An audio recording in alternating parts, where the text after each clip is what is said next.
এই সকল যারা পোলিং কাজে জড়িত সকল কর্মকর্তা সেখানে অবস্থান করছেন এবং শান্তিপূর্ণ অবস্থান করছেন। কোনো ধরনের বিশৃঙ্খলা বা কোনো ধরনের অপ্রীতিকর কোনো ঘটনা ঘটেনি। আর আইন শৃঙ্খলা পরিস্থিতি ভালো। আর আমাদের আচরণবিধির ম্যাজিস্ট্রেট সহ নতুনভাবে আরও 11 জন ম্যাজিস্ট্রেট আমরা ডিপ্লয় করেছি।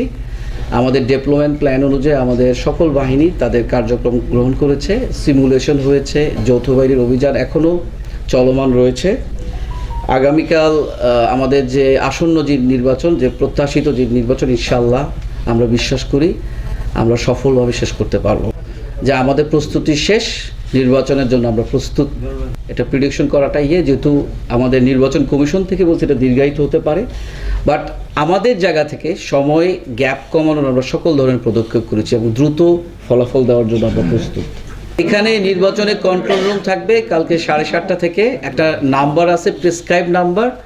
এই নাম্বারে আমাদের একজন অফিসার ডেডিকেটলি সে থাকবে। সকল ধরনের তথ্য বেসিক যেটা হচ্ছে আমাদের উপজেলা আইন শৃঙ্খলা যেটা সমন্বয় একটা সেল রয়েছে, জেলাও আইন একটা সমন্বয় সেল আছে, নির্বাচন কমিশনেরও রয়েছে এবং স্বরাষ্ট্র মন্ত্রণালয়। আমরা জাস্ট এইভাবে আমরা এটাকে করতেছি। যে কোনো তথ্য আপনারা ওখানে পাবেন। আরেকটা বিষয় আপনারা জানেন, 2 ঘন্টা পর পর রেজাল্ট দেওয়ার একটা বিষয় রয়েছে। আমাদের এই ফলাফল পরিবেশন যে এই কন্ট্রোল রুমের মাধ্যমে আমরা এই তথ্যটা করব।